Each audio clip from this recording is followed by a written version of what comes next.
So this is problem number 11.140. It's on page 492. The rotation of rod OA about O is defined by the relationship. Let's see, let me put some problem numbers down. It's defined by the relationship theta equals 1/2 pi 4t minus 3t squared. Where did this come from? Somebody made it up. Okay. All right. What are we talking about here? What does it look like? Not all of you have the text yet. It looks like this. There is an arm that's moving around. It's got a collar on it. And the end over here is called point A. The collar is at B. The position of the collar is called B. And here's the angle theta, where we have an equation that describes how that angle changes as a function of time. Okay. Now, understand that we're probably going to need a radial transverse coordinate system. How do I know that? Well, do you understand that the motion of B is fairly complicated? I don't know what the path is, so I can't use normal tangential. Also, an XY coordinate system seems like it would be difficult since I know something about theta. So the radial transverse coordinate is the most reasonable. What vector should we, well, first of all, what's the point of interest that we want to reference? Probably the center of rotation. Right? So the center of rotation is right here, so couldn't I make a vector r going out here to keep track of the position of color B? Sure. That might be convenient, so we'll do it that way. All right. Let's see. Collar B slides along the rod in such a way that its distance from O, by the way, this is O, the origin or the center of rotation, where in such a way that its distance from O is r equals, let's see, 1.25 t squared minus 0.9 t cubed. Okay, where r is expressed in meters and t is in seconds. When the time is 1 second, so let's say the amount of time that elapses is 1 second. Determine A, the velocity of the collar, B, the total acceleration of the collar, and C, the acceleration of the collar relative to the rod. So basically, we want velocity and acceleration of this thing. Okay. Well, I've given you some equations, and I've pointed out in the text where they're located, for the velocity relative to a radial transverse coordinate system. And so, one of the easiest things to do to begin with, well, we're interested in a time of 1 second, so couldn't we find out the position, right? So at 1 second, what exactly is the position? Okay, let's find out. All we have to do is plug in 1 second. Well, 1 squared is 1, 1 cubed is 1, so all we have to do is take 1.25 less 0.9 and get 0.35. So the distance is 0.35 meters. That's where B is at 1 second, right? The angle should be in radians, and so, in fact, I think they told us the angle was in radians, didn't they? Yeah, they did. Okay. So at 1 second, we just plug in 1 here, plug in 1 here. It's easy. 4 times 1 is 4, minus 3 times 1 is 3. So 4 minus 3 is 1, so we just get pi over 2. What angle is pi over 2? 180. No, it's Pi is 180. 90. 90. So this is 90 degrees. In other words, the vector is after 1 second, it's here, right? In fact, if we plug in 0 seconds, what's the angle? 0, right? What's the position? 0. So the collar theoretically begins back here at the origin, but we're not worried about that. We're not worried about the fact that we get in the way of a pivot point and all of that. That doesn't matter to us. Okay? So we know where it is. Understand what we've done so far is we've figured out the position. P-S-I-T-L. Could we also figure out velocity? Sure, we have equations for velocity. The radial velocity is simply r dot. It's the rate of change of the length of the vector. We have the length of the vector as a function of time. All we have to do is differentiate it with respect to time. That's what that dot means, right? We just need, let's see, I lost my mark over here. Where is it? Right up there. Trying to not go off the edge of the video. We just need to differentiate r with respect to time. That's easy. These are polynomials. Help me differentiate this. What would you do? Just pull down the exponent, right, and subtract 1 from it. So we'd have 2 times 1.25, which would be 2.5t for the first part. If we differentiate the second part, we'd have 3 times 0.9. So if I'm thinking right, that would be 2.7, right? Times t squared. Did I do all that okay?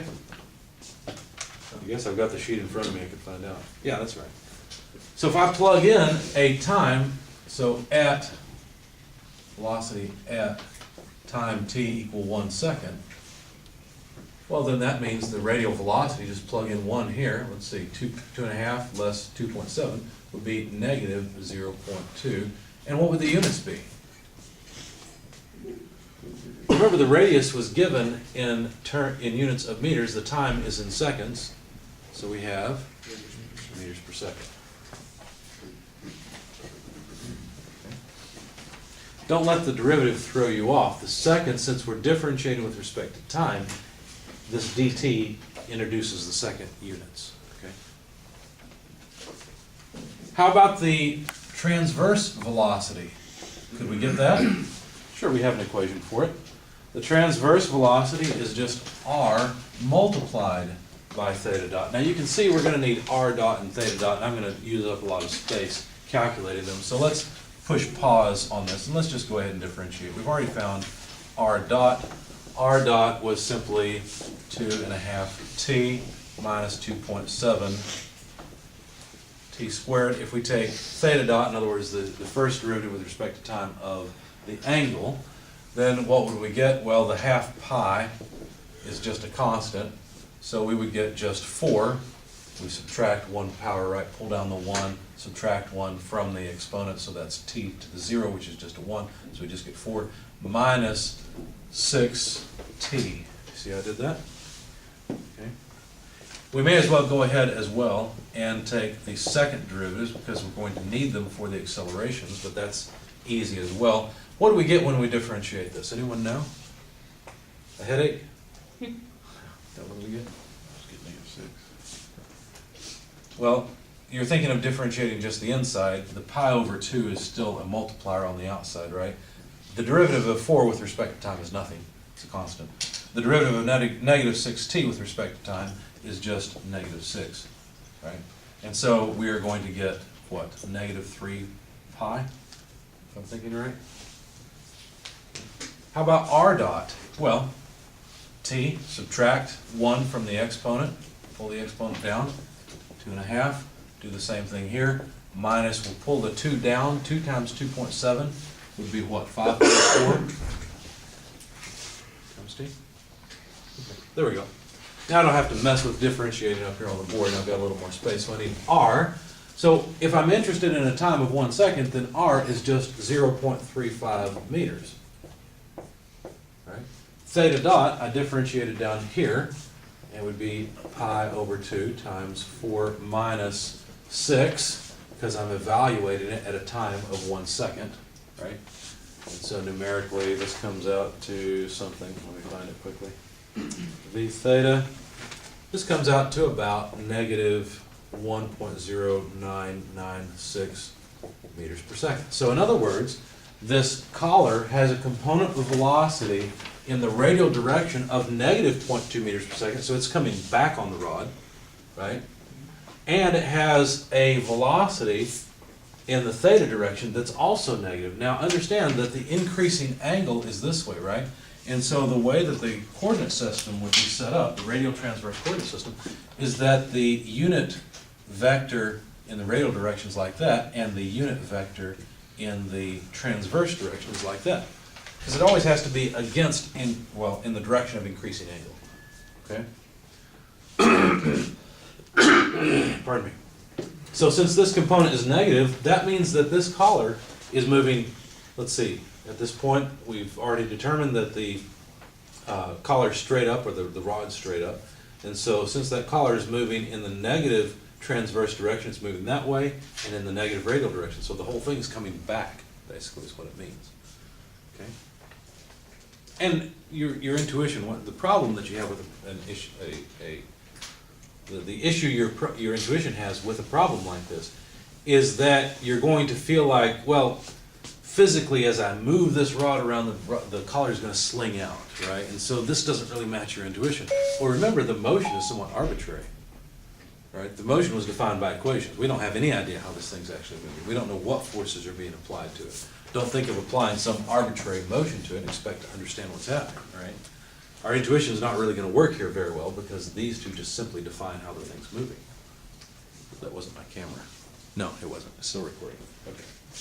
See what I mean? The videos are informal. Please feel free to ask questions. I have a lot of students and had a lot of students in the past that tried to be quiet in the video, and then after the video was shut off, they'd ask questions. I prefer them to be on the video so that everyone can enjoy the answers or learn more. Okay, so we found the velocity, and if we wanted, we could find the magnitude of the total velocity. In fact, I think they asked us to do that. So if we were to write out the velocity vector, for example, we would simply write out, let's see, where's my numbers?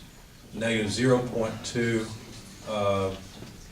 let's write it this way, u sub r, minus 1.0996. Can I round that to 1.1? Is that okay? Negative 1.1 u sub theta, and both have units of meters per second. But if we want the magnitude of the velocity vector, then we simply take the vector sum, right? Because these coordinates are at right angles. So 0.2 or negative 0.2 squared plus negative 1.1 quantity squared and the square root will give us the magnitude of the velocity. Yes, sir? I don't mean to back you up a little bit. You're fine, go but, ahead. It's like the derivative of theta, I guess, where you found the negative 1.0996. Up here? Yeah. Yep. So I see that you got pi over 2, and then there's a 4 minus 6, but Yes. is the t still in that equation? It is. I just didn't write it down because it's equal to 1. Okay. So that 6 is multiplied by 1. Good question. Yeah, thank you. Yeah, no problem. Anything else? Okay. All right, so if we plug this into our calculators to get the magnitude of the velocity, I went ahead and plugged in the 1.0996, but so I got about 1.118 meters per second. So understand, I just wrote it down truncated here for the sake of time, but that's what I got, plugging in the 1.0996. Should have just written it down because it would have took more time to explain it than to write it, but I will. Okay, so there's the velocity. Well, we need to deal with the acceleration as well, right? We need the total acceleration. There's going to be an acceleration in the radial direction, acceleration in the theta direction, right, or in the transverse direction. We've got equations for those as well. I pointed them out. What was that, page 487, I think, in your text? Okay. All right. So what were the equations? Well, they look like this. A sub r was r double dot minus r theta dot squared. Now, it might be convenient to just go ahead and evaluate all of these at a time of 1 second, right? So if we evaluate all of these at, how do I want to do this?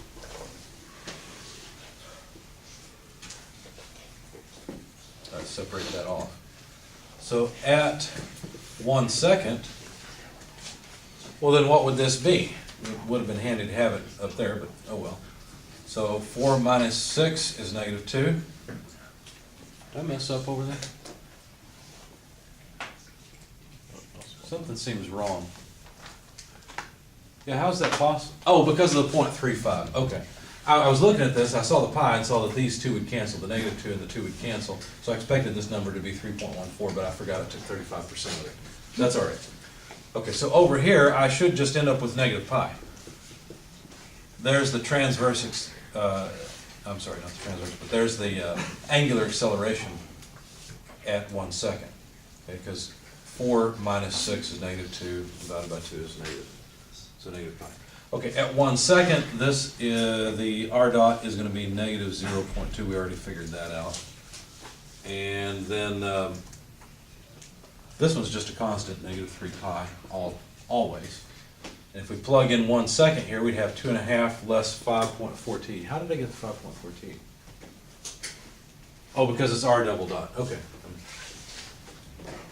checking myself here. Well, if it comes out to the same thing I have on the sheet, great. If not, then I made a mistake one of two places, right? So anyway, so 1 second, if I subtract 5.4 from that, what would I be left with? Negative 2.9, is that right? So negative 2.9. Okay, so now I can just plug in things and save myself some board space. So r double dot at 1 second is negative 2.9. We have to subtract then off R, and R is 0.35, multiplied by theta dot, and theta dot is negative pi, but it has to be squared, so negative pi squared. And that should be the radial component of the acceleration. Now, I did that on my sheet already here somewhere. There it is. And I think I did it right. I got negative 6.354 meters per second squared. Let's see, does that make sense? Pi is going to be about 3, so pi squared is about 9. A third of 9 is about 3. This is about 3, negative 3 is negative 6. Yes, that makes sense. Okay, so it's a reasonable result. The transverse acceleration equation, I wrote that down out of the camera view. It's r theta double dot. It's also on page 487, plus 2 r dot theta dot. Okay, so r is, again, we're interested in the radius at 1 second. And so that's right here. I should have included these in the table, but I didn't. We just underline them so I don't lose them again. So r is 0.35 meters. Theta dot, or theta double dot, the second derivative of the, in other words, the angular acceleration is negative 3 pi, plus 2 times r dot, the first derivative of position, negative 0.2, and then the angular speed, theta dot, negative pi. Okay. So I plugged all that mess into my calculator, and I found that the the transverse acceleration is negative 4.555 meters per second squared. So these two components are the acceleration of the collar, and this is at 1 second, so in reality the collar's up this way. In fact, let me just get rid of this since we don't need it anymore. So really we're analyzing this position of the collar. Okay. In this position, the radial transverse coordinates would look like this. UR and U theta, right? There's the radial transverse coordinate system for that position. Because it just follows along from the point of reference to the particle, or at least the vector follows along. So in reality, the vector r, at the time we're analyzing this, is like that. So right now we've got a negative velocity, so our velocity in the theta direction, or the transverse direction is like that. Our velocity in the radial direction is like that. But not only that, the acceleration in the transverse direction is negative, right? It's against the positive transverse coordinate. And the acceleration in the radial direction is negative. It just worked out that way. I'm coming up with a different number for Okay, which one did I mess up? on the bottom where you've got negative 4.555. Yeah, what did you get there? You got two negatives at the last part of it, so that should be negative 2.04. But I've got a negative here. No, on I understand this term will be positive, but this term is negative. Is this term not bigger than this term? I'm getting negative. I got negative 2.04. Negative 2.04? Okay, all right. I probably made a mistake in my sheet. On the sheet, I actually plugged in the full equations, and I see where I've erased it before, so I likely made another mistake. So whatever it is, do you see how I put all this together? I know that these equations here are correct at least. So thank you for pointing that out. I do appreciate it. Questions, comments on this? We've got one more thing to do, right? We need the magnitude of the acceleration.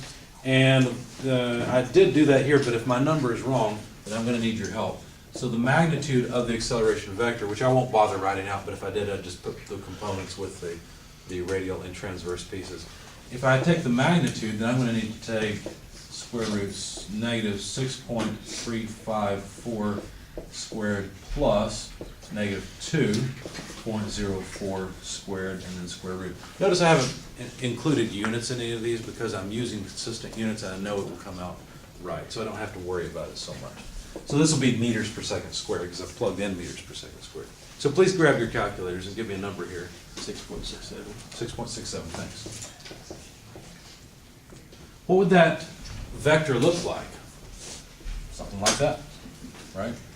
The total acceleration, 6.67 meters per second squared, we already know has a negative component against both axes, right? Not at a 45-degree angle. In fact, it looks like the transverse component is smaller, so I should have drawn it more down like this, but there it is. Okay. Now, that's not all that they asked. They asked one more question. They said, what is the acceleration of the collar relative to the rod? Okay. Well, this is going to require a little bit more thought. Not a whole lot, but a little bit. So what is the acceleration of the collar with respect to the rod, which I'm going to use OA to define? Does that make sense? Because O to A is the rod, and then the collar is B. Okay. So what is it? Well, if we're sitting on the rod and moving with it, because that is our reference, then how can B accelerate? Can it accelerate? Sure. Can it accelerate in the transverse direction? No, right? Not by comparison to us, because to us, we're just looking at a rod out in front of us, right? And watching that collar move back and forth. It never moves off of the rod. So the only component would have to be the rate of change of the length of the vector, right? Because that vector is what defines the position of the collar. So if we're interested in the acceleration relative to the rod, it's just R double dot. So all we need is this, right? Negative 2.9. That's what they asked, and that's our answer. Negative 2.9 meters per second squared. That's the acceleration of the collar relative to the rod. Okay. Any questions, comments? Seem a little overwhelming? It may be at first. Part of the reason that this seems overwhelming is because there's nothing here to get a warm fuzzy, as my manager used to say, right? There's nothing that makes you feel good about this, okay? Because we were given these arbitrary equations that gave us the definition of the vector as a function of time, but there's no gravity causing this where we can say, yeah, that motion makes sense. Right, there's just one point where the rod's straight up, and so there's nothing that's satisfying here, and that's probably why you feel a bit uncomfortable. The point that I really want to get across is that the vector always goes from a point of interest, some arbitrary point. It didn't have to be this point, but this made our life easier, right? From an arbitrary point to the particle, and just tracks the motion of the particle. Wherever the particle goes, the vector points from our arbitrary reference to the particle. Since we knew something about how the particle moved relative to that, then that was the convenient point. Okay? And the key is to understand how we always set up the radial and transverse unit vectors so that the results you get make some sense. You can at least, like I did, put the acceleration on and know generally what its direction is supposed to be. Okay? Anything else? All right.